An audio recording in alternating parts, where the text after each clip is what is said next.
I am Mara. I am 31. And the morning I legally adopted my son, I sat in a Missoula courthouse with 3 rows of empty mahogany benches behind me. My parents and my sister had organized a formal boycott of the hearing. My father, a man who treats our Montana family tree like a thoroughbred registry, had told me to my face that no stranger would ever inherit Callaway land. They wanted me to sit in that echoing room and feel the crushing weight of their absence.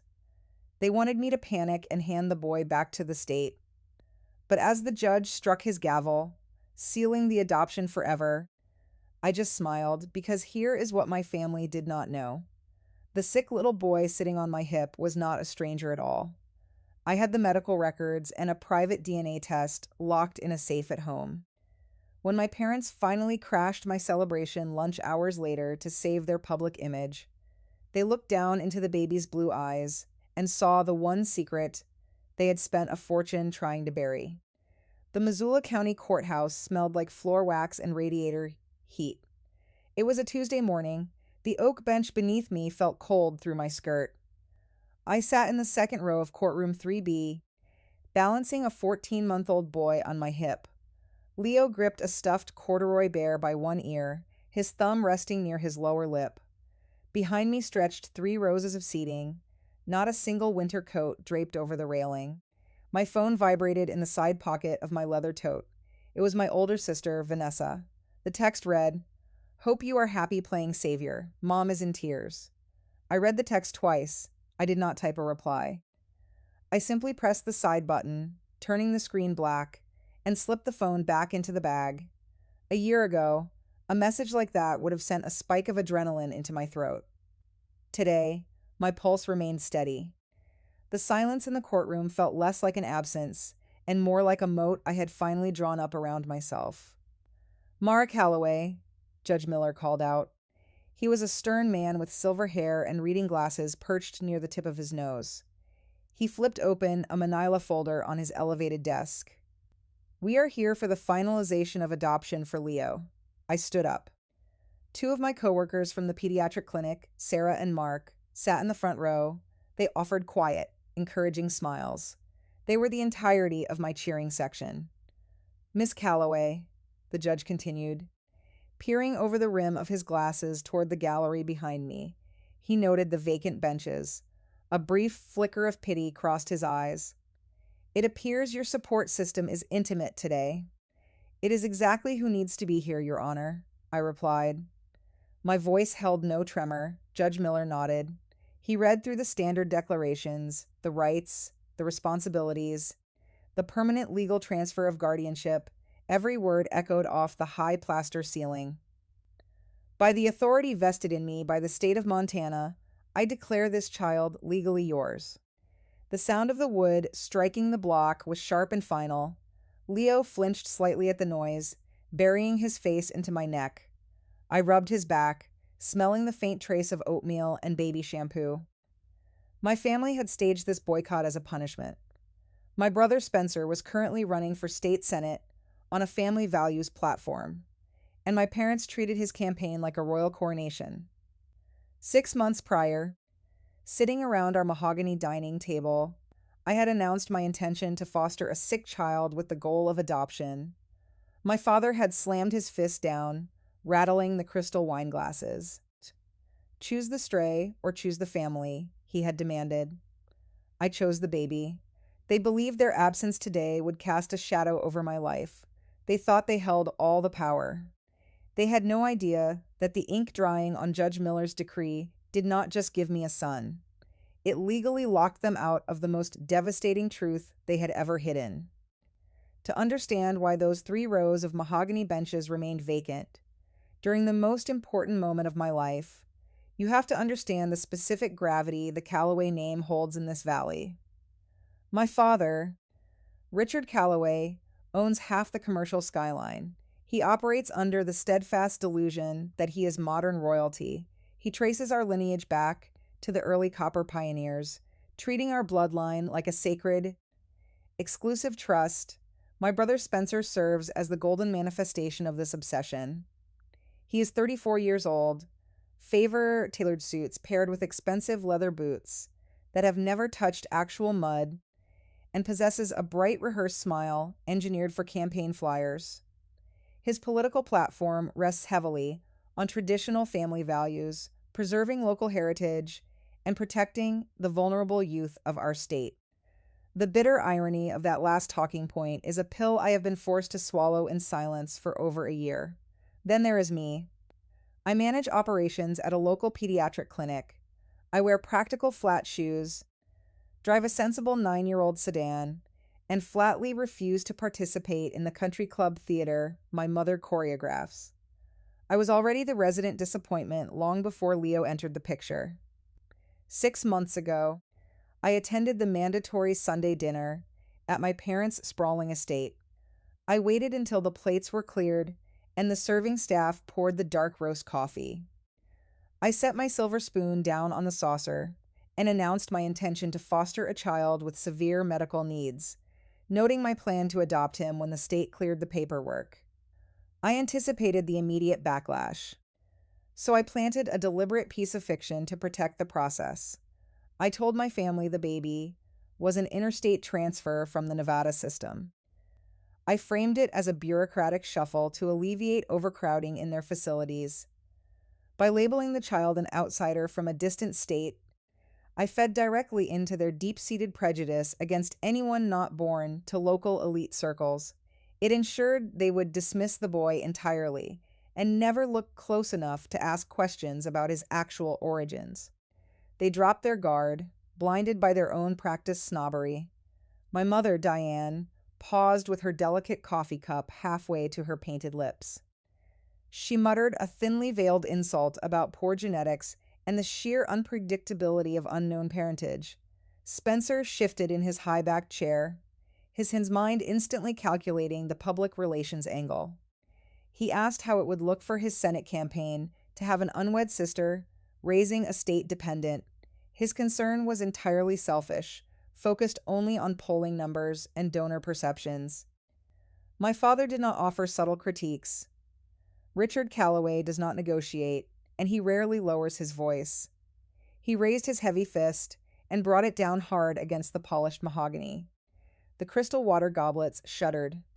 "No stranger inherits Calloway land," he stated. He pointed a steady finger at me across the vast expanse of the dining table.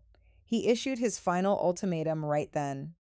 I could choose the Nevada Stray, or I could choose my family, my robust trust fund, and my secure future within the empire. I looked at the three of them. My father sat rigid, his face red with unquestioned authority. My mother stared intently at her coffee saucer, refusing to meet my eyes. My brother typed rapidly on his phone, already dismissing the conversation as a solved problem. They expected me to fold. I did not raise my voice. I did not shed a single tear. I simply pushed my heavy wooden chair back, folded my white linen napkin, and placed it neatly next to my untouched dessert. I stood up, retrieved my wool coat from the hallway closet, and walked out the heavy front doors without uttering another word, driving away from the iron gates of the estate. That night, my hands gripped the leather steering wheel so tightly. My knuckles ached. I had traded $1 billion inheritance, a lifetime of guaranteed financial security, and the only family I had ever known. I traded all of it for a sick infant sleeping in a borrowed municipal crib. But as I pulled into the narrow driveway of my modest condo and checked the glowing screen of the baby monitor, I knew I would make the same trade 1,000 times over without hesitation. My father did not just let me walk away to build my own life. When cutting me out of the will failed to make me surrender, Richard Calloway decided to dismantle my reality piece by piece. 3 months into my foster placement, I was summoned to the office of Dr. Aris, the chief medical director of the pediatric clinic where I managed operations. He informed me that the regional hospital network was implementing an unexpected budget restructuring. My administrative department faced immediate downsizing.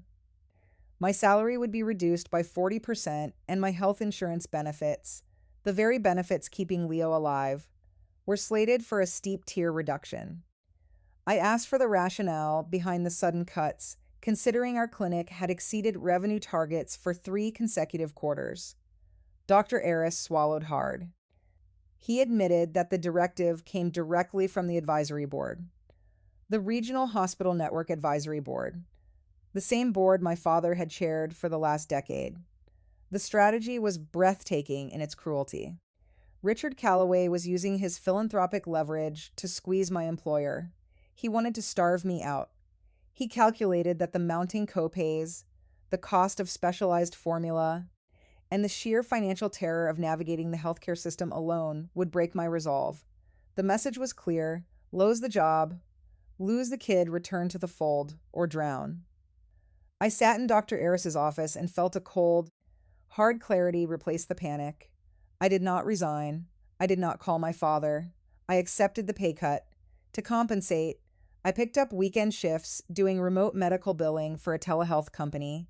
I canceled subscriptions, sold my modest jewelry collection, and learned how to stretch a bag of groceries across 2 weeks.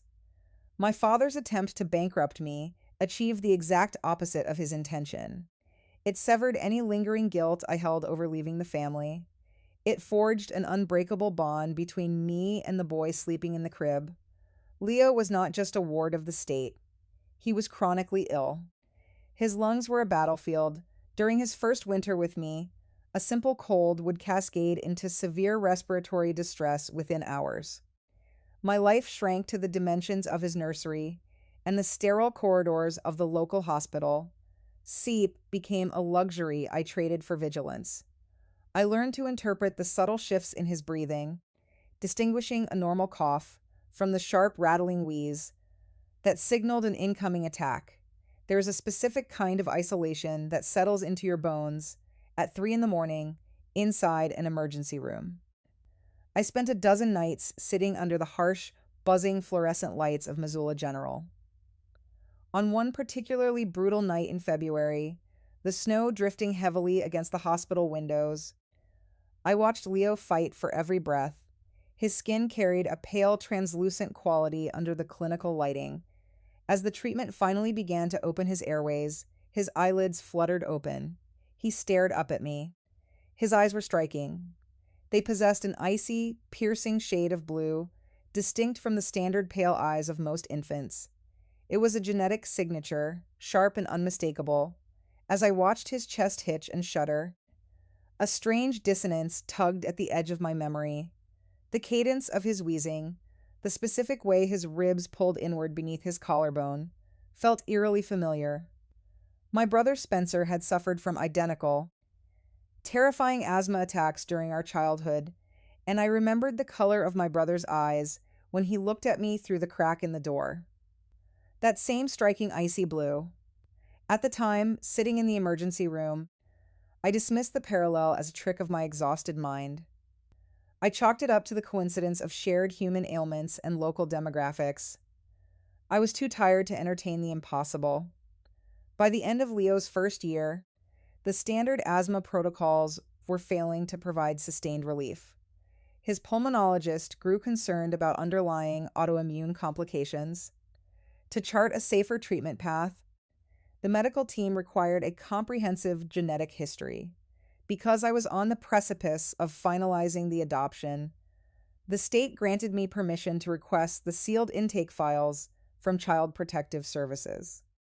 I drove to the municipal building on a rainy Thursday to collect the cardboard banker's box containing the sparse, tragic remnants of the woman who gave birth to my son.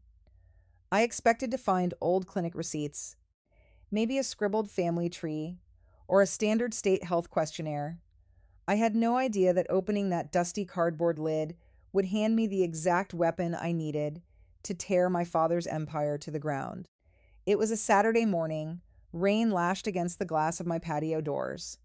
Leo was asleep in his crib, the nebulizer machine humming its low, steady rhythm down the hall. I made a cup of black coffee, took a deep breath, and sliced through the packing tape with a utility knife. The scent of stale tobacco and cheap vanilla perfume drifted up from the cardboard. The box contained very little of value: a stack of heavily redacted medical forms, a threadbare wool scarf, a cracked leather wallet containing an expired bus pass, and $22 in wrinkled bills. The state had blackened out her last name, her address, and any identifying markers of her extended relatives. I sifted through the documents. The intake sheet from the night of her overdose listed her as a 21-year-old female. The cause of death was confirmed as acute opioid toxicity. I flipped to the section concerning the biological father. The space designated for his name, contact information, and medical history was completely empty. A single heavy black line had been drawn through the entire block. She had refused to name him. I turned my attention to the remaining items in the box. At the bottom of the cardboard lay a small, zippered cosmetic bag. I unzipped it, pulling out a dried tube of mascara and a half-empty bottle of lip gloss.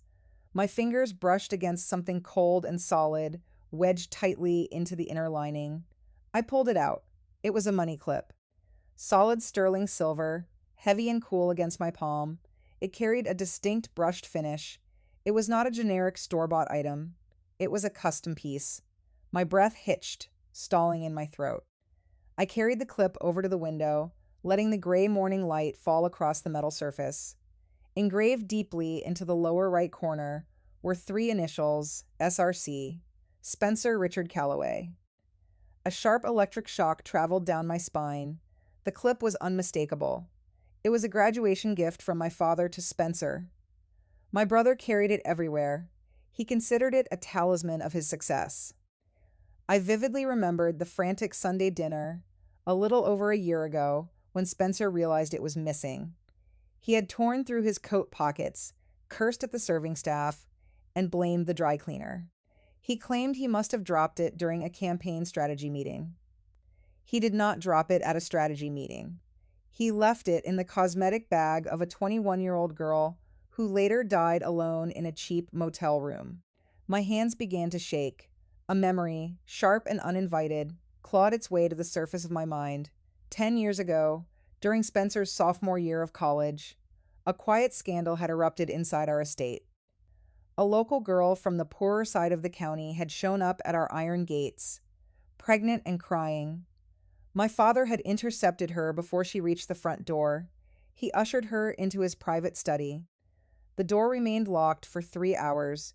When she emerged, her face was blank, and her hands clutched a thick, unmarked envelope. My father had paid her off. He arranged for her to leave the state, protecting Spencer's pristine academic record and his future political viability. The pattern clicked into place with terrifying mathematical precision. Spencer had repeated his history. He found another vulnerable girl. He engaged in a reckless affair. When she got pregnant, he utilized the family playbook. But this time, the girl did not leave the state. She descended into addiction. She gave birth, suffered a fatal overdose, and the state intervened, placing the infant into the foster system, the out-of-state stray, the bureaucratic transfer, the lie I had spun to protect the child from my family's elitist judgment. I walked slowly down the hallway, stopping in the doorway of the nursery. I looked at Leo's sharp jawline. I looked at the specific pale slope of his forehead. I thought of the icy blue eyes hidden beneath his sleeping lids and the identical rhythm of his asthmatic breathing. The child fighting for his life in a borrowed municipal crib was not a stranger. He was not a random ward of the state. He was my own biological nephew. He was the direct male heir to the Calloway empire, discarded and left to suffocate in the foster system, while his father campaigned on a platform of protecting Montana's youth. A strange cold sensation settled over me. It was not panic. It was not grief. It was the chilling, absolute clarity of realizing you are holding a live grenade, and the people who built the explosive have no idea you possess the pin. I returned to the kitchen. I picked up the silver money clip, placing it into a clear plastic sandwich bag. I needed more than a monogrammed piece of jewelry to destroy a state senate campaign and shatter my father's untouchable legacy. A money clip was circumstantial evidence. I needed irrefutable, objective proof. I needed the indisputable science of genetics. I needed Spencer's DNA. And I knew exactly how to get it without raising a single suspicion. All I had to do was attend the very family event they had spent the last year, hoping I would crawl back and beg to join. 2 days after finding the money clip, a discreet cardboard package arrived at my condo. I had ordered a premium, legally admissible paternity kit from a private laboratory in California. The instructions were simple. I needed a buccal swab from Leo, which was easy enough to obtain while he slept. The second component required a viable DNA sample from the alleged father, hair follicles with the root attached, nail clippings, or saliva harvested from a recently used beverage container. The universe, with its dark sense of irony, provided the perfect opportunity that very same week. An embossed cream-colored envelope appeared in my mailbox. It was an invitation to my father's 65th birthday dinner at the estate. Under normal circumstances, I would have thrown the heavy cardstock straight into the recycling bin. But the timing was too precise to ignore. I arranged for my coworker Sarah to watch Leo for the evening, layered on a modest navy dress, and drove my aging sedan up the winding pine-lined driveway of my childhood home. The imposing stone facade of the house loomed against the twilight sky. Inside my leather purse rested a sterile medical-grade plastic bag. My arrival caused a palpable shift in the room's atmosphere. At the head of the table, my father leaned back in his custom-upholstered chair. A distinct look of smug satisfaction settled across his features. Richard Calloway calculated that his financial siege had finally worked. He assumed the pay cut at the clinic, and the crushing medical bills had broken my spirit. He looked at me with the quiet triumph of a general, watching a starved enemy soldier crawl back to the gates, asking for rations. I took the only empty seat at the table. It was located directly across from my brother Spencer and his new fiancée, Claire. This was my first time meeting Claire in person. She hailed from a prominent old money family in Helena. She radiated a quiet, effortless elegance. Unlike my relatives, Claire possessed a genuine warmth. She smiled at me, asking polite questions about my work at the clinic. She was intelligent, sincere, and entirely oblivious to the rot hiding beneath the polished veneer of the family she was about to marry into. Dinner proceeded with agonizing slowness. My focus remained fixed on Spencer's place setting. My brother possessed a very specific set of pretentious habits. He refused to drink the standard coffee brewed by the estate kitchen. Instead, he always brought his own artisan dark roast from a boutique downtown cafe, served in a thick branded paper cup with a plastic lid. That cup currently sat inches from his right hand. I watched him lift it, take a slow sip, and set it back down on the linen tablecloth. He left a distinct wet ring of saliva on the rim of the plastic lid. There it was. The key to the entire fortress, sitting right in front of me. As the dessert plates were cleared, Spencer tapped his silver spoon against his crystal water goblet. The ringing sound commanded the attention of the room. He stood up, buttoning the jacket of his tailored suit. "Dad, tonight we celebrate your legacy. You built this family on a foundation of hard work, loyalty, and an unwavering commitment to the community. You taught me that true wealth is not measured in property, but in the values we uphold and the vulnerable people we protect." I took a slow sip of my ice water. Spencer turned his gaze toward Claire. "And as Claire and I prepare for our upcoming wedding, and as I move forward with this Senate campaign, I carry those lessons with me. My platform is built on those very ideals. We are going to reform the foster care system in this state. We are going to ensure that no child falls through the cracks." "Here! Here!" my father grunted, raising his glass. The entire table echoed the sentiment, the crystal glasses chiming together in a chorus of profound hypocrisy. I sat perfectly still. The dramatic irony was so thick it felt heavy in my lungs. I looked at my brother, pontificating about vulnerable youth and family values. I thought about the cheap motel room. I thought about the 21-year-old girl dying alone, with his silver money clip hidden in her makeup bag. I thought about Leo struggling for breath under a plastic oxygen mask in the middle of the night, while his biological father stood in a multi-million-dollar dining room, drinking expensive wine. I did not glare at him. I raised my own glass and offered a polite nod. Let him boast. Let him feel invincible. Arrogance is a sedative, and my family was deeply asleep. Following the toast, my mother ushered everyone into the adjoining parlor for birthday cake and cocktails. The transition was chaotic, and Spencer's paper coffee cup remained abandoned next to his crumpled linen napkin. I stepped forward, my movements fluid and silent. I opened my leather purse, unsealing the medical grade plastic bag, using the edge of my own napkin to avoid contaminating the evidence.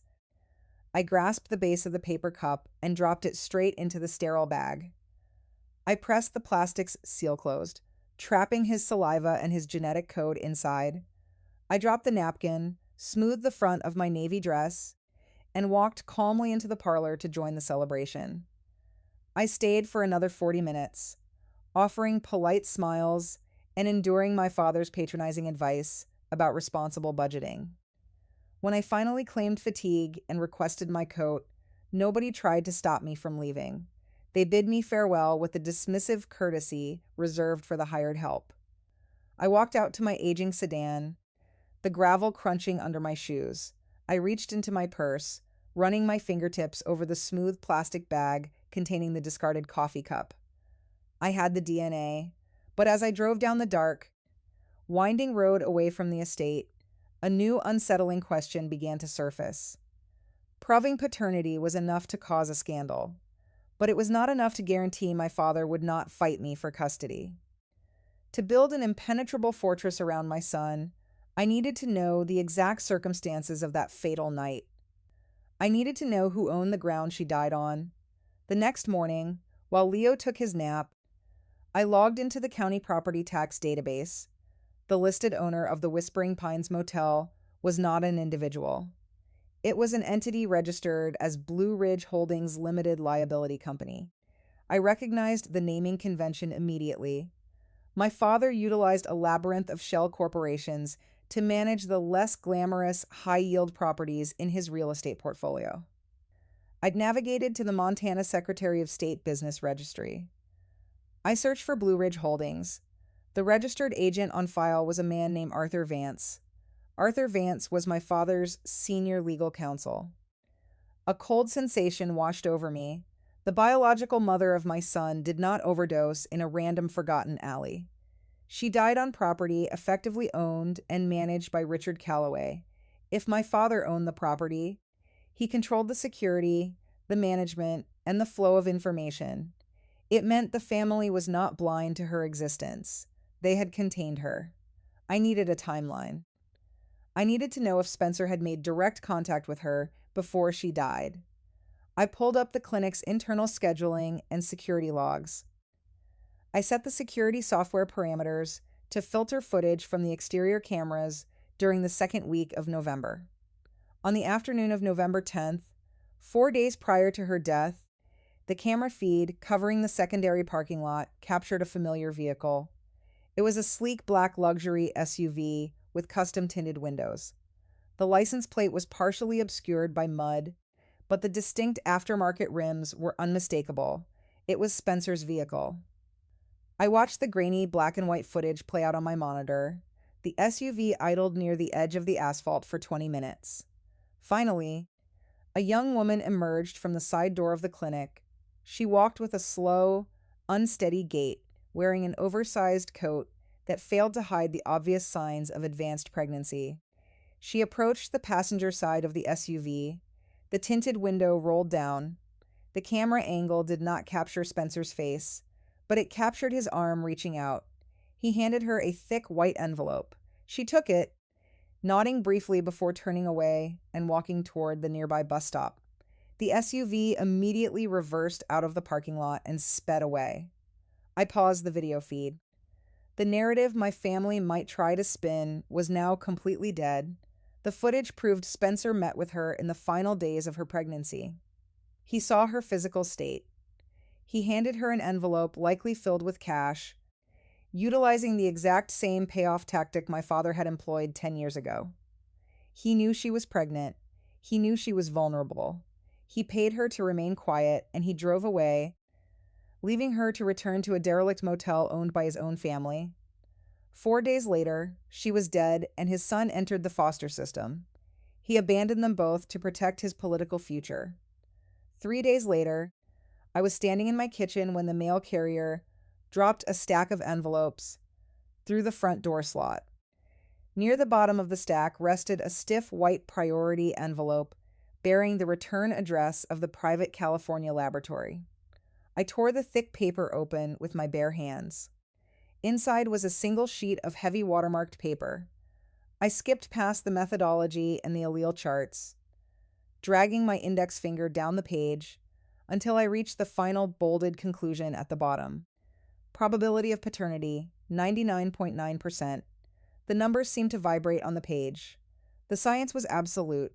I walked down the hall to the nursery. Leo was awake, standing at the edge of his crib, gripping the wooden rails with his small hands. He offered a wide, gummy smile when I entered the room. I reached down and lifted him into my arms, pressing my face into his soft, warm neck. He was safe. He was loved. And he was legally, biologically, deeply entwined in the very family that had thrown him away. I retrieved a thick manila envelope from my home office desk. I placed the certified DNA results inside. I added a printed copy of the property tax records linking my father to the motel. I added the USB drive containing the security footage of Spencer handing over the payoff envelope. Finally, I dropped the custom engraved silver money clip into the bottom. I sealed the brass clasp on the back of the envelope. The trap was now fully constructed, loaded with enough factual ammunition to shatter the Calloway legacy into unrecoverable pieces. But I could not detonate the weapon yet. The finalization hearing at the courthouse was still 10 days away. If I confronted them now, my father would leverage his legal team to halt the adoption process, trapping Leo in state custody while they fought for biological rights. I needed them to remain blind and arrogant. I needed to legally paralyze them, ensuring they explicitly forfeited any claim to the child before they ever learned his true identity. I needed to bait the trap with their own elitism. I needed the patriarch to formally, explicitly reject the boy in writing, creating a documented trail of abandonment. I sat at my small kitchen desk and opened my laptop. The cursor blinked against a blank white document. I typed slow, deliberate keystrokes. Before I finalize this adoption tomorrow morning, I am reaching out one last time. I want to know if our family claims any ties, rights, or interest in this child. If there is any place for him in our legacy, please tell me now. Otherwise, I will proceed alone. The phrasing was airtight. It offered them an open door while reinforcing the fabricated narrative of the out-of-state transfer. Blinded by their own deep-seated prejudice, they would never suspect the snare hidden beneath the sentiment. They believed they were swatting away a beggar. They did not realize they were signing a permanent abdication. I addressed the message to both my father and Spencer. I clicked send. I anticipated a delay, perhaps a full day of silence designed to let me suffer in suspense. I underestimated my father's eagerness to deliver a killing blow. My phone chimed with an incoming notification exactly 17 minutes later. The response came directly from Richard's private corporate address. Spencer was copied on the thread. I unlocked the screen, my pulse beating a steady rhythmic cadence against my collarbone. I opened the message. The text was brief, devoid of any greeting or familial warmth. We have no ties to that child. The Calloway family forfeits any association with your charity case. Do not contact us regarding this matter again. You made your choice. A deep, profound exhale left my lungs, carrying the weight of the last 14 months with it. He had done it. He had handed me a written, time-stamped forfeiture of interest, drafted from his own verified account. By using the word forfeits, he explicitly waived any future claim. By calling Leo a charity case, he documented his own dismissive negligence. I took a screenshot of the exchange. I forwarded the chain to my personal encrypted server. I printed 3 hard copies, placing one inside the safe with the DNA results and packing the other 2 into my leather tote bag. The legal high ground was secure. The fortress was built. Then came one final discovery that sealed everything. That evening, while giving Leo his bath, I brushed his damp blonde hair forward. The movement exposed the pale, smooth skin just behind his left ear. My hand stopped. There, resting just above the hairline, sat a distinct crescent-shaped birthmark. Small, no larger than a fingerprint. I traced the edge of the mark with my thumb. Growing up in that sprawling estate, I had seen that exact same crescent 1,000 times. I remembered tracing it on Spencer's neck when we were toddlers playing in the garden. I remembered seeing it on my father's skin when he sat in his leather reading chair. My grandfather possessed the same mark. It was a genetic stamp, an indelible signature passed down through generations of men in our lineage. The men who shared this mark had just signed away their legacy. They abandoned their own flesh, blinded by their obsession with status and their unyielding arrogance. The morning of the adoption hearing, I dressed Leo with surgical precision. I bypassed the standard cotton onesies and comfortable play clothes. Instead, I selected a finely knit cerulean blue sweater. The color was not a random choice. It functioned as a visual magnet. It caught the ambient light and drew immediate attention upward, framing his face and illuminating his irises. The sweater made his icy blue eyes look startlingly bright. It turned the undeniable genetic signature of his biological father into a physical beacon. The sharp crack of Judge Miller's wooden mallet still resonated in my memory as we descended the wide concrete steps of the municipal building 1 hour after the legal proceeding. My son was now a Callaway by law, shielded by the impenetrable armor of a state decree. Mark carried the heavy diaper bag. Sarah held the glass door open. I drove us toward the historic district of downtown Missoula. We parked 2 blocks from the Silverline Bistro. This establishment did not cater to casual diners. It served as the unofficial headquarters for the local elite. Real estate developers closed deals over plates of seared venison. Politicians traded favors while sipping aged bourbon. It was the exact type of environment my parents considered their natural habitat. I did not pick this restaurant for its culinary reputation. Today was Tuesday. My brother's public itinerary was easy to track through local press releases. We pushed through the heavy glass entrance of the Silver Line. The air inside smelled of roasted garlic, truffle oil, and expensive espresso. The hostess recognized me instantly. Her posture stiffened. She knew my family. I requested a table for 3 adults and 1 high chair. I specifically asked for the semi-private alcove located along the eastern wall. The alcove provided a clear, unobstructed sightline of the main floor. I settled into the plush booth, sliding Leo into the wooden high chair at the head of our table. I looked across the dining room, sitting exactly where the local society columns predicted, less than 40 feet away, was my brother. Spencer occupied the premier center table. He wore a tailored charcoal suit, his posture exuding a relaxed, engineered confidence. Beside him sat his fiancée, Claire, looking elegant in a beige silk blouse. Across from them sat Claire's parents, wealthy benefactors whose financial approval Spencer desperately needed to secure his political war chest. Rounding out the group was a prominent journalist from the state capitol, a reporter known for crafting glowing profiles of rising conservative stars. I watched my brother lean forward, resting his forearms on the table. He was undoubtedly pitching his platform, weaving tales of family preservation and moral duty. He looked invincible. He looked like a man who believed all his past transgressions were permanently buried in the frozen dirt of a transient motel. We ordered our food. Leo chewed on a piece of soft bread, his bright blue eyes scanning the unfamiliar environment.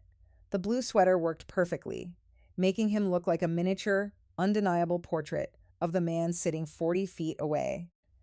But the first strike did not come from the center table. The dynamic of the room shifted subtly. The heavy glass doors swung open again. My mother, Diane, walked into the bistro, flanked by my father, Richard, and my sister, Vanessa. They were not scheduled to attend Spencer's campaign lunch. My father handed his cashmere coat to the attendant, adjusting his expensive watch. My mother scanned the dining room to locate her golden sun.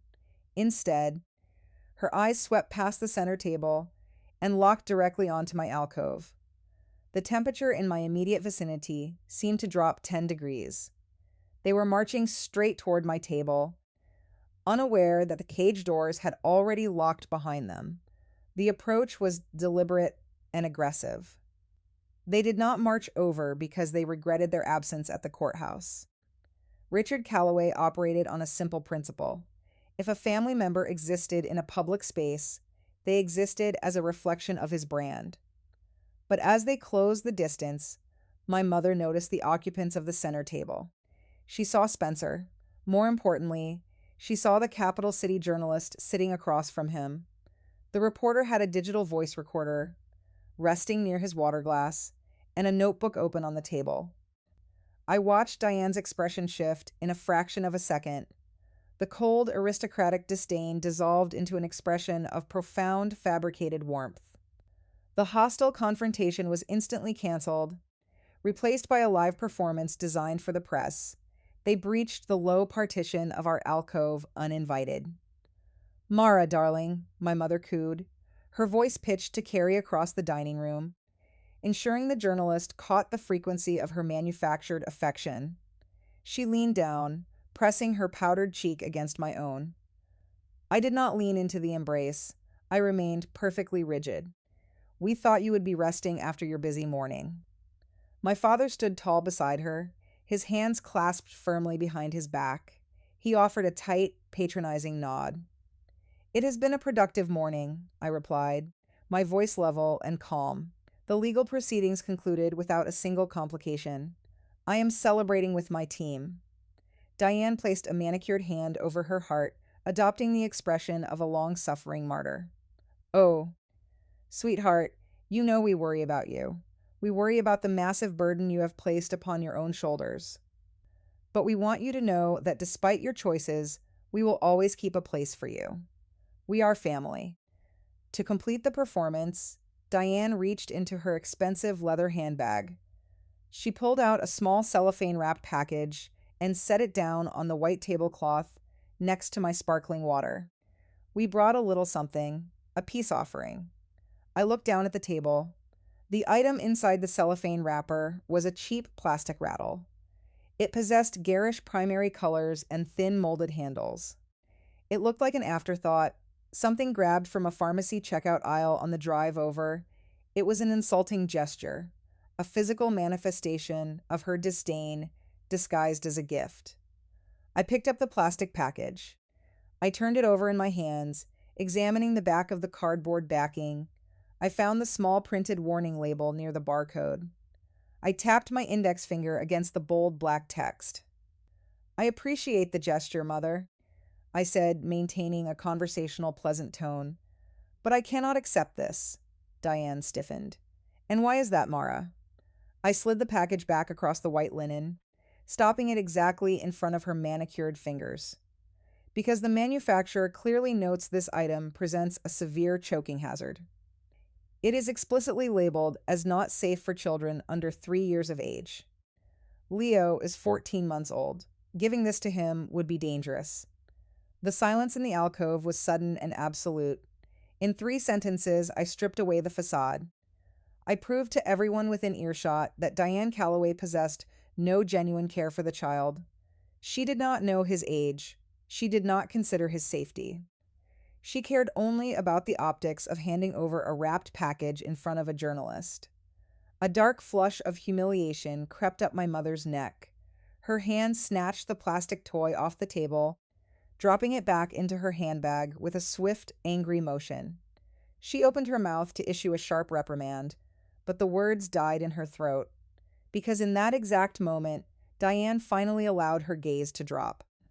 For the first time since walking into the restaurant, she looked directly at the child sitting in the high chair. Leo was gripping a piece of crusty bread.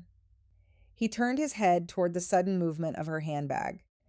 The bright blue knit sweater framed his face perfectly. The ambient light of the bistro caught his irises. Deanne looked into those icy blue eyes. She noted the sharp, distinct angle of his jawline. The color drained entirely from her face. Her breath hitched, catching violently in the back of her throat. Her manicured fingers gripped the edge of the mahogany partition, her knuckles turning white. She recognized the genetics, she recognized the ghost, and she realized with absolute terror that the boy she had just tried to use as a political prop was the exact heir her family had paid to bury. Diane stood frozen beside the table. Her eyes remained locked on the 14-month-old boy, sitting in the wooden high chair. Leo dropped his piece of bread. He looked back at her, his expression neutral, tilting his head slightly to the left. The movement shifted the collar of the bright blue knit sweater, exposing the smooth, pale skin of his neck. Right there, resting just above the edge of the fabric, was the crescent-shaped birthmark. Diane let out a short, ragged gasp. Her hand shot up to cover her mouth, muffling a sound that bordered on a sob. My father, annoyed by her sudden loss of composure, frowned. "Diane," he hissed, his voice low and tight. "Pull yourself together. People are watching." Diane did not answer him. She raised a shaking hand and pointed a single trembling finger toward the high chair.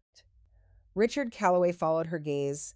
He finally looked at the boy he had dismissed in an email just hours prior.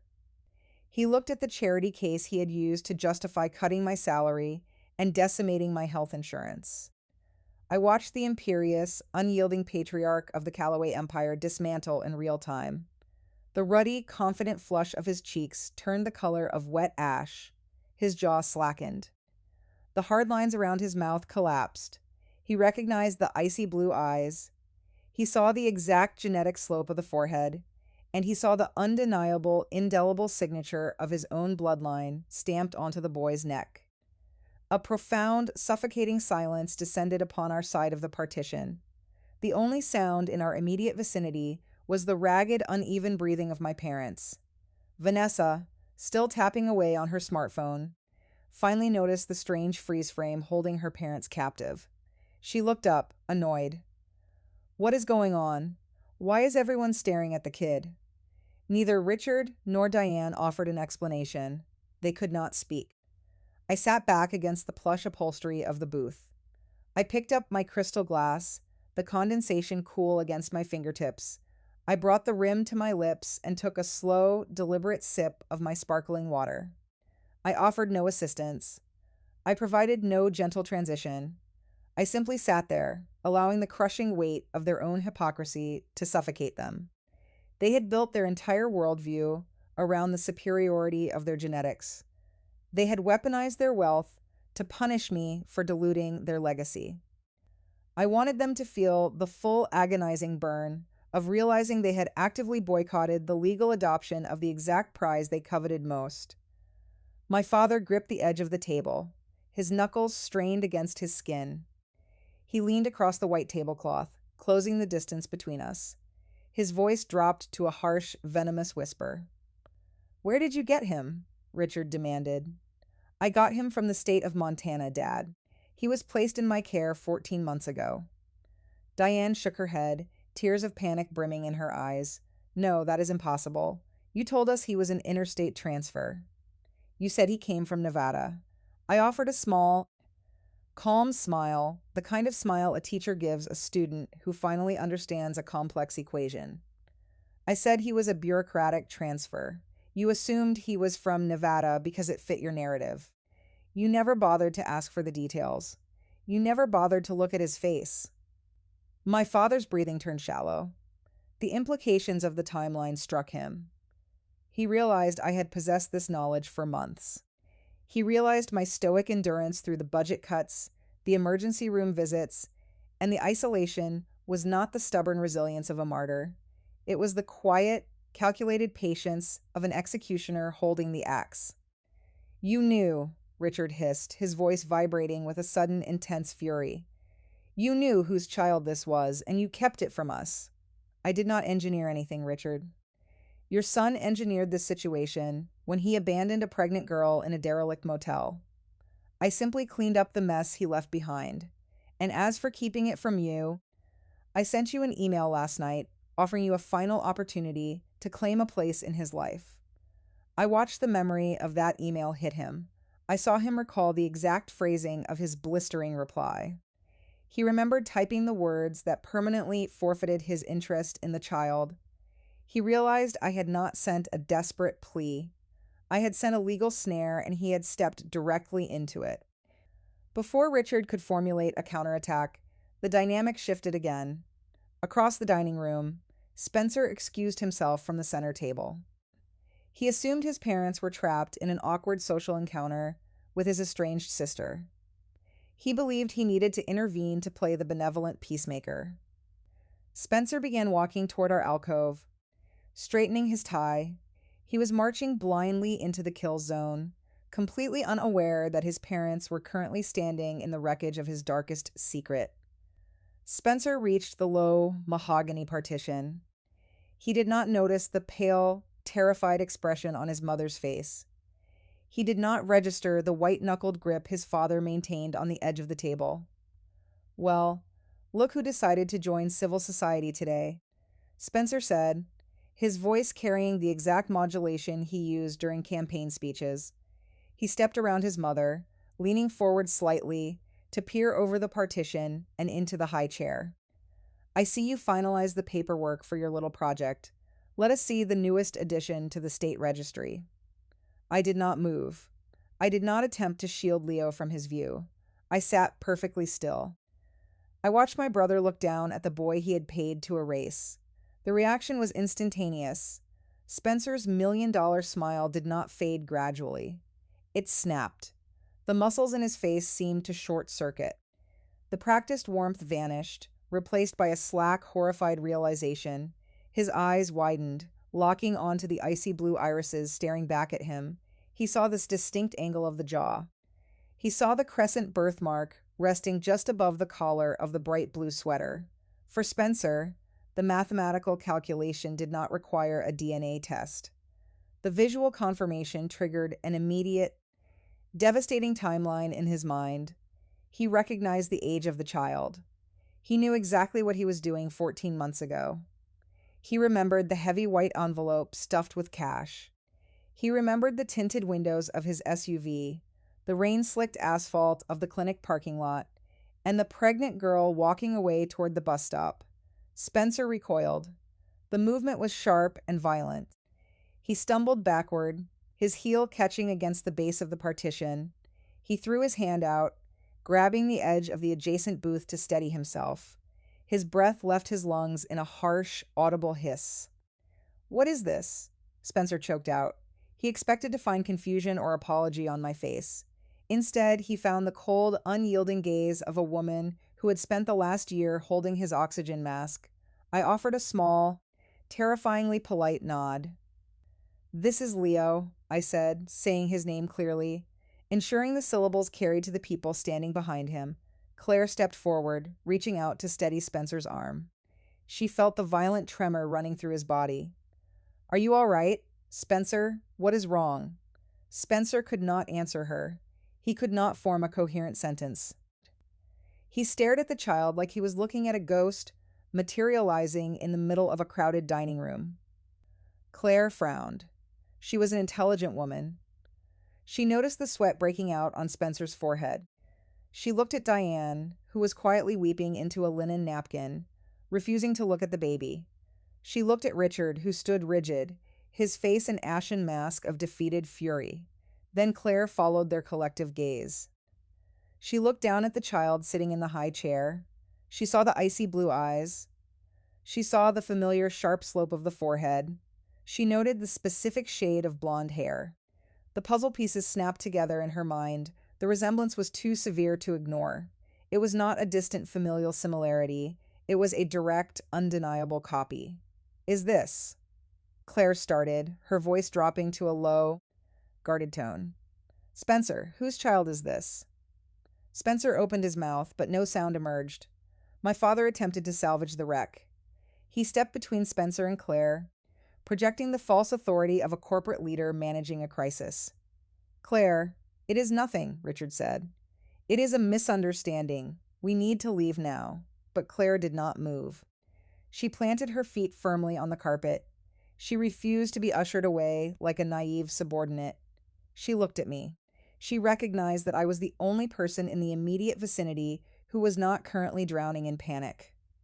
Mara, Claire said, maintaining her composure, though a hard, dangerous edge entered her tone. Whose child is this? The entire Calloway family held their breath. They waited for me to scream the truth across the restaurant, to detonate the scandal and destroy their empire in a blaze of public vengeance. But I did not scream. I did not raise my voice. I leaned forward, resting my forearms on the white tablecloth. I looked directly into my brother's terrified eyes. I think Spencer should answer that, I said, my voice calm and perfectly steady. After all, he is the one campaigning on a platform of protecting Montana's vulnerable youth. He should be thrilled to introduce his son to the press. The trap had fully closed. The heavy steel jaws snapped shut, trapping the golden heir, the ruthless patriarch, and the complicit mother in a public cage of their own design. They were surrounded by affluent witnesses, a political journalist, and a fiancé demanding the truth. The illusion of their pristine legacy was officially dead. It is, Spencer began, his voice cracking. It is a mistake, Claire. It is a setup. She is trying to ruin the campaign. She found some kid who looks like me to extort us. It was a pathetic, crumbling defense. Even as he spoke the words, the lie sounded hollow. The physical evidence sitting in the high chair was too profound to dismiss as a simple coincidence of genetics. Claire possessed a sharp intellect.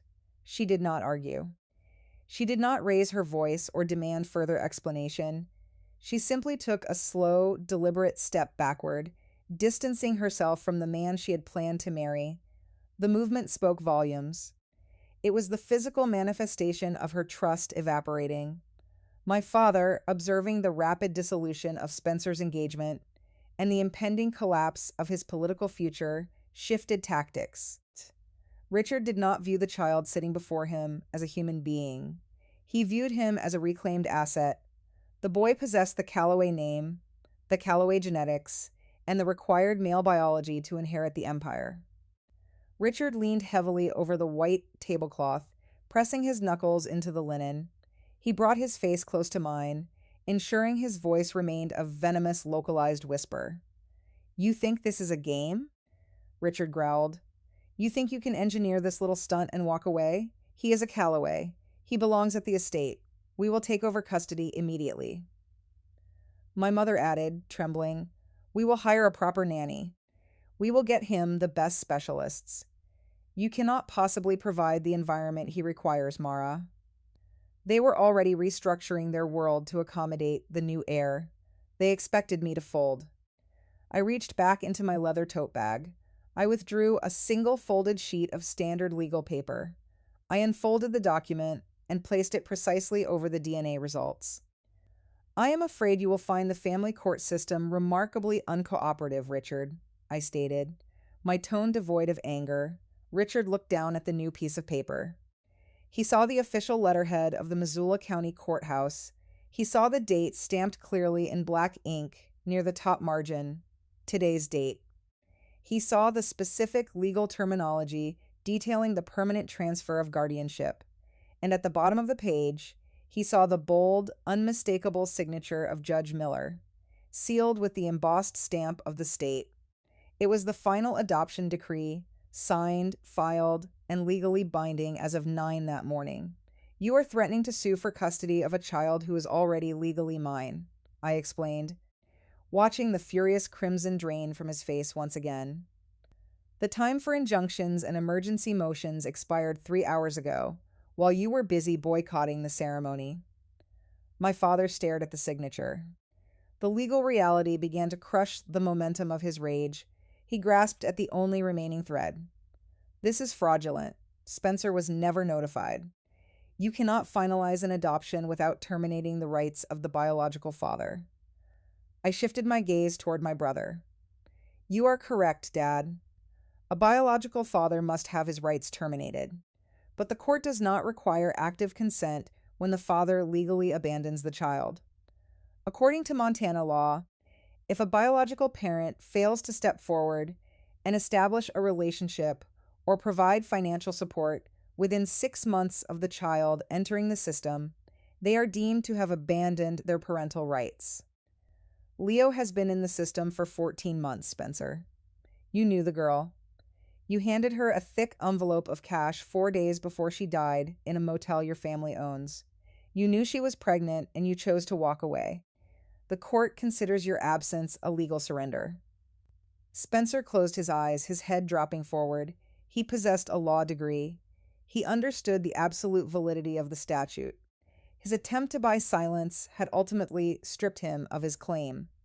And as for your rights, Richard, I continued, the court requires adoptive parents to conduct a diligent search for any extended family members who might claim an interest in the child before finalizing the decree.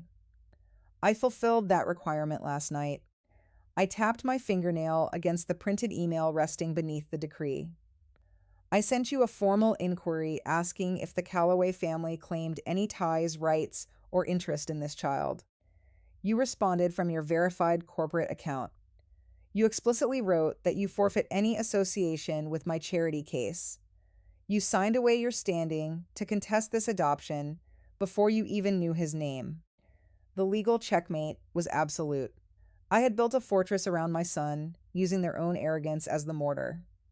But my father was a cornered predator. He possessed a vast fortune, and he might still attempt to drag me into a frivolous, exhausting lawsuit just to punish me for the humiliation. I leaned forward, closing the distance. You can hire your fleet of litigators, Richard. You can file your motions and drag us into court. But I want you to consider the cost of discovery. Every single piece of paper sitting on this table becomes public record. It enters the court docket. The DNA results proving Spencer fathered a child out of wedlock will become public. The property records proving the mother died of an overdose in a derelict motel owned by Blue Ridge Holdings will become public. The security footage of Spencer paying her off will be entered into evidence. I looked at my brother, then back to my father. Spencer's campaign on foster care reform will not just end. It will become a national scandal. The press will dissect your shell corporations. The state will launch an investigation into the conditions of the motel. The pristine Calloway legacy you have spent your entire life protecting will become front-page tabloid trash. You will be known as the family who paid a pregnant girl to disappear and left the heir to suffocate in the municipal system. The silence in the alcove was absolute. The threat of public exposure was the only weapon capable of neutralizing Richard Calloway. He stared at the documents, his mind racing through the catastrophic public relations fallout. He realized I held the detonator, and he knew I possessed the resolve to press the button. So, I concluded, sitting back in my chair, you do not have a grandson, Richard.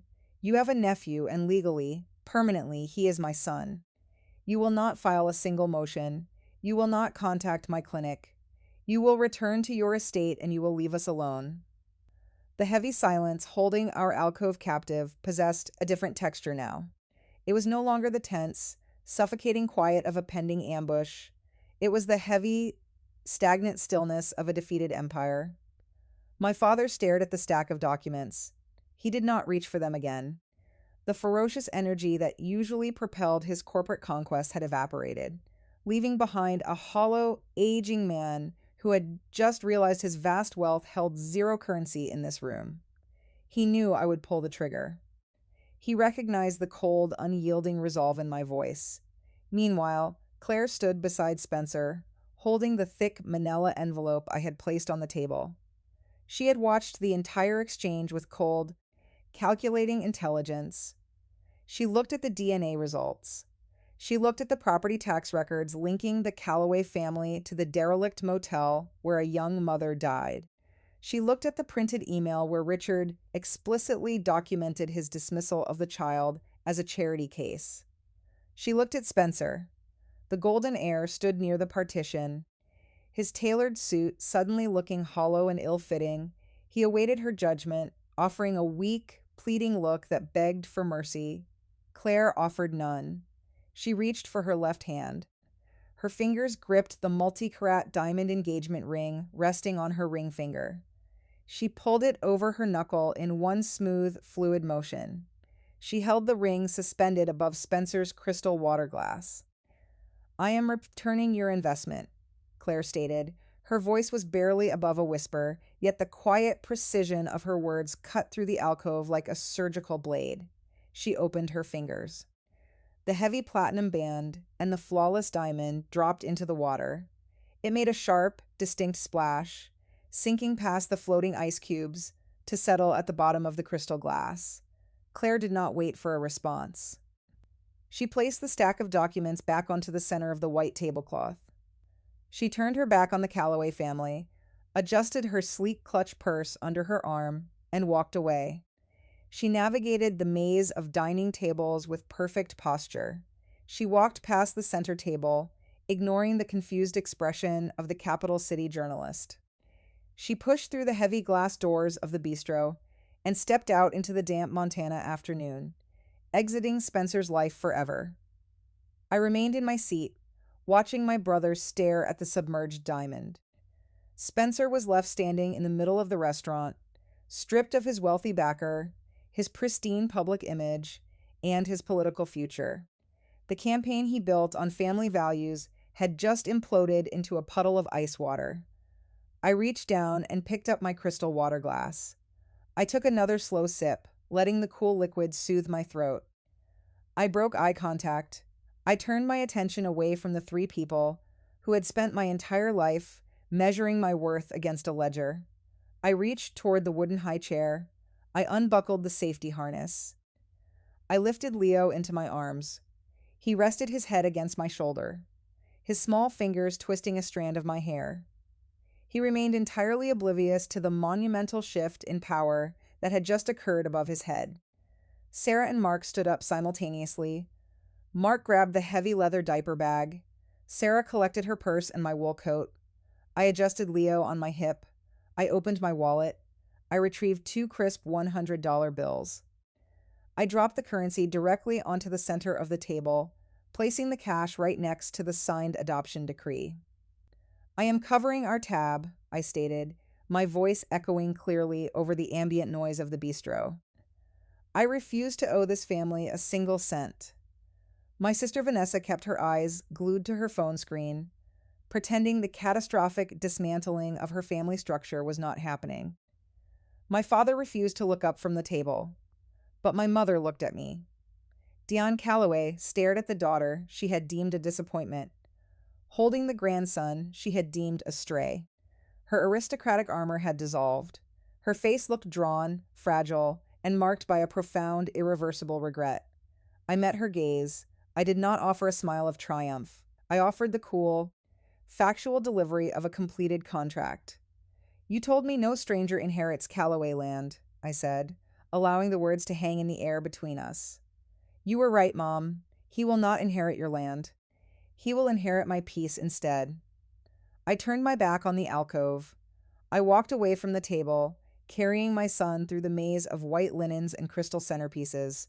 Mark and Sarah flanked me, our small chosen family moving in unison. We walked past the center table where Spencer remained frozen, staring at his water glass. We walked past the capital city journalist, who was now furiously scribbling notes, sensing the invisible shockwave radiating from our corner of the room. We pushed through the heavy brass doors and stepped out into the crisp, unfiltered Montana air. The aftermath of that afternoon unfolded with swift clinical precision. Spencer watched his political ambitions wither within weeks. Claire's departure sent an immediate silent signal through the affluent networks of the state capital. Her father, a prominent power broker, made a handful of discreet phone calls. The campaign donations dried up overnight. The glowing profile the journalist intended to write was quietly scrapped, replaced by a vague, damaging piece about Spencer's lack of transparent leadership. By the time November arrived, Spencer lost the election by a humiliating margin. He retreated from the public eye, his pristine image shattered. His law firm quietly shifted him to a windowless office reserved for liabilities. My parents retained their immense wealth, their commercial properties, and their luxury vehicles. But the mansion transformed into a sterile mausoleum. They had spent decades obsessing over their lineage, praying for a male heir to carry the Calloway crest into the next generation. Now they lived with the agonizing knowledge that the heir existed. He possessed their eyes, he possessed their jawline. He lived a mere 10-minute drive from their front gates. Yet, due to their own explicit documented forfeiture, they were legally barred from ever speaking his name. They built a fortress to keep the world out, only to realize they had locked themselves inside a prison of their own design. As for Leo and me, the departure from that restaurant marked the beginning of an era defined by profound quiet. With the genetic baseline secured from the laboratory, Leo's medical team charted a new, highly effective treatment protocol. The terrifying late-night emergency room visits ceased. The heavy nebulizer machine found a permanent home on the top shelf of the hallway closet, gathering dust instead of running on endless midnight loops. My condo, once a triage center fueled by sheer endurance, became a home filled with genuine warmth. 6 months after the adoption became final, I sat on my back porch. The late spring sun dipped toward the horizon, casting a long golden glow over the tops of the pine trees. The Montana air smelled of damp earth and blooming sage. Leo sat on a quilt near my feet, stacking wooden blocks. He wore a simple cotton shirt, his blonde hair catching the evening light. He knocked a small tower over, clapping his hands together and letting out a bright, unrestrained laugh. He looked up at me, his irises shining with that striking icy blue hue. Those eyes were no longer a haunting reminder of a dark secret. They were no longer a weapon I needed to wield against a corrupt dynasty. They were just eyes. They belonged to a little boy who knew nothing of shell corporations, political scandals, or mahogany dining tables. He knew only the safety of my voice and the security of our modest, peaceful life. Blood does not make a family. Genetics provide a blueprint, but they do not guarantee loyalty, protection, or unconditional care. The people who share your DNA can build the trap, but the people who show up when the room is dark are the ones who help you break the lock.